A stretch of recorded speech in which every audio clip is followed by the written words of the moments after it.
Hello everyone, this is In-Game Mars. We'll do another unboxing, another breakdown of the demo. This is Shantae, the Half-Genie hero. I wanted to get to this video as soon as I could, but I just wanted to play with it more and get an idea of the feel of the game. This is the fourth installment to the series. Basically, it's, of course, a continuation of the Shantae story. Now, I want to jump off right at the beginning of this little rant. Do you see this little pirate person up here and it says coming soon? That is actually a DLC that will be released later.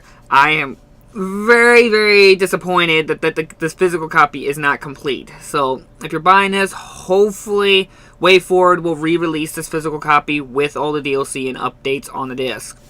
There is no updates available right now, but I know they are currently working on updates as we speak. They're just going through it to make sure, so there will be an update later. Now, whether how big that update is and what it's all going to fix is just for when it comes out.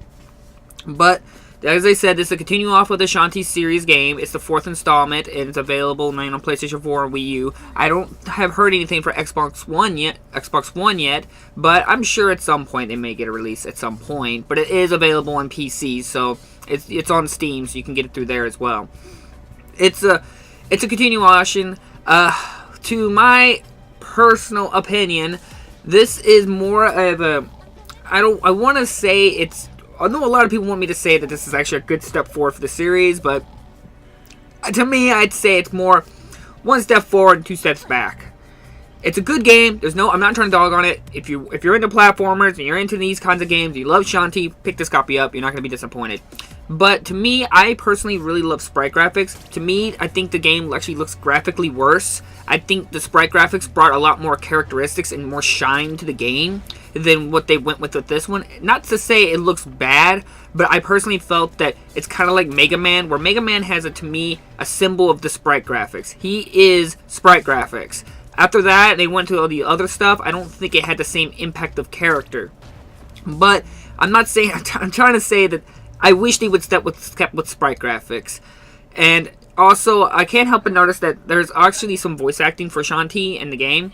And again, I do not understand why they do this, but she only has a few dialogue lines. So you'll be reading along, and then all of a sudden she has audio dialogue. And then all of a sudden she's going to stop with the audio dialogue, and then you got to go back to reading. This makes no sense to me as a game developing side.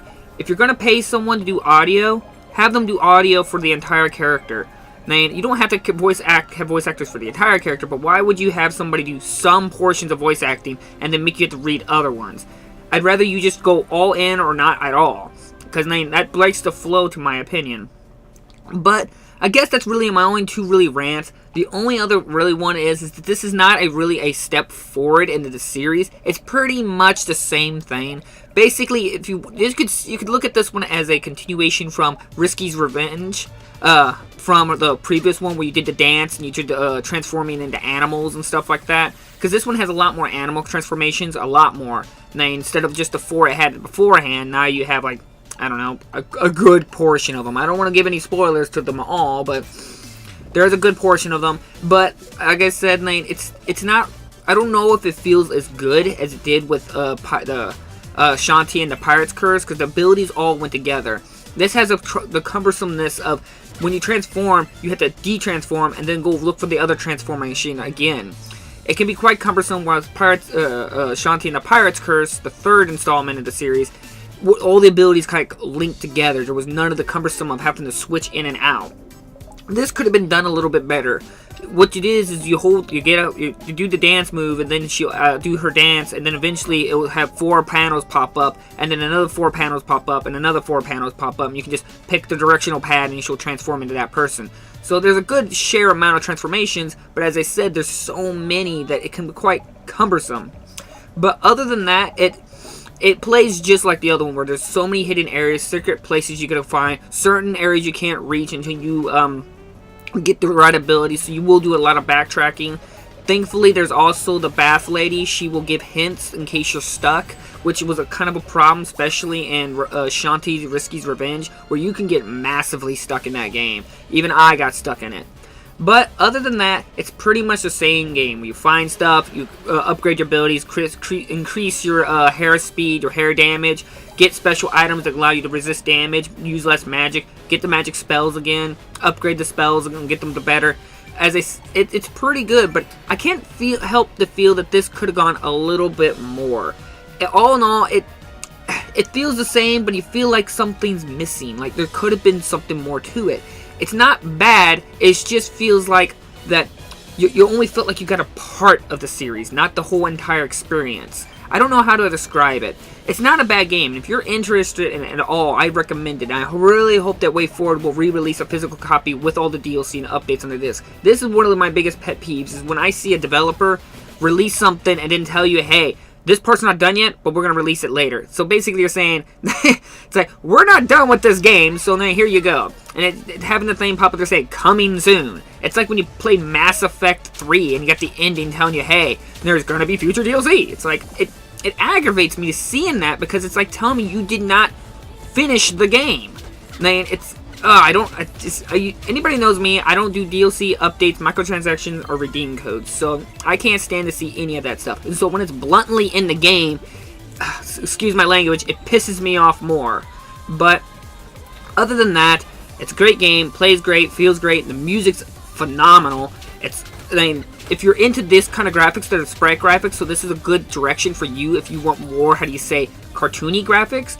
To me, I've always personally loved sprite graphics, so my opinion is a bit more biased. I can almost play any game in sprite graphics. It looks just as good to me as something like Last of Us. Sometimes it even looks better, in my opinion.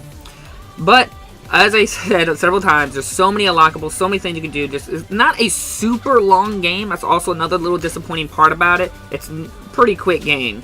But it's still a great buy for a great experience for that little fun. Sometimes a long game doesn't mean necessarily a great experience. Sometimes a short, sweet, and simple game can give you just as much fun and a great experience. It's just like anime or any other book, like a small book. Just because the book's bigger doesn't mean exactly it's going to give you a better reading experience. Sometimes a sweet story is much better. It's kind of like Shantae. It's small in experience, but it's also a great play at the same time. Luckily, this is not a limit run copy or anything like that. There's several copies out there. It's worth a pickup. You can get your hands on a copy or a used copy. It'd be a lot easier on you if you want to. But I would like to support WayForward as much, but I hope that they can correct this mistake of the DLC-wise, and hopefully they can maybe look for a more in-depth experience for the Shantae experience. Because I feel like there's so much more they could have done with this. And also, I want to point this out again. I said this in my last videos. They need more references of Shantae's belly dancing. They need more, because her dance in this one is just one maneuver. I felt like, come on, man. This character's built entirely around belly dancing. You gotta emphasize on this, because this is what the character is. And it would appreciate to see more emphasization on that. It would make the character shine more. But Shantae's still adorable, still great, still fun. All the characters are wonderful. It's still funny. It's got an interesting story still going with it. Still a cartoony. It's not no deep, engaging story or anything like that, but it's still sweet and cute and a fun little experience.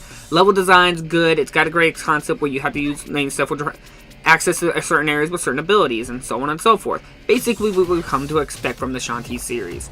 So you can't go wrong with this physical copy. And I hope again they can release a re-release of the game so we physical collectors can get the full gaming experience, what the game is supposed to be. Like always, I will always leave links down in the description if you're interested in a copy. I'd say if you're interested at all, go ahead and check it out. I don't think you will regret it at all. So, thank you all for watching. Hit that like and subscribe button if you want to see more videos from me. And I appreciate everyone out there who gets their feedback and thoughts on it. And hey, as Shantae says, keep on dancing and through all the dangers. So, thank you all guys for watching, and I'll see you guys in the next episode.